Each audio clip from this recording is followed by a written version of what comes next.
My name is Shreya Sivadashni. I'm sharing last standard. நான் ஒரு கதை சொல்ல போறேன். ஒரு மரத்தடியில ஒரு கண்ணு தெரியாத தாத்தா உட்கார்ந்துட்டு இருந்தாரு. அந்த வழியில ஒரு ஆள் வந்தாரு. ஏ கிழவா, இந்த வழியில யாராச்சும் போனதை பாத்தியா அப்படின்னு மரியாதை இல்லாம கேட்டாரு.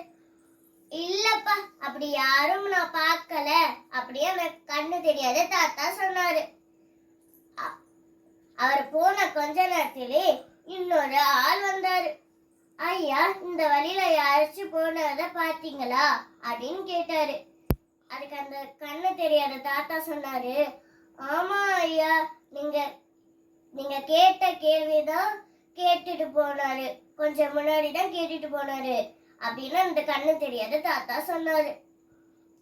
அப்புறமா மூணாவதா ஒருத்தர் வந்தாரு.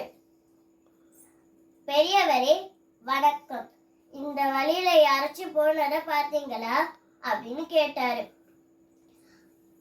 மன்னா, முதல்ல ஒரு இளைஞர் வந்தாரு, இரண்டாவதா ஒரு அமைச்சர் வந்தாரு.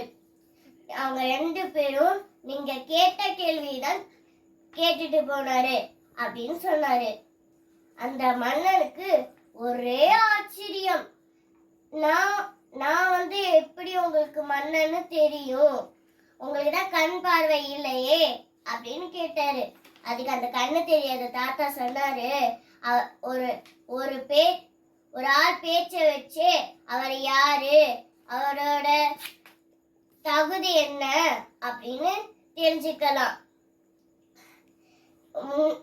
முதல் வந்தவருக்கு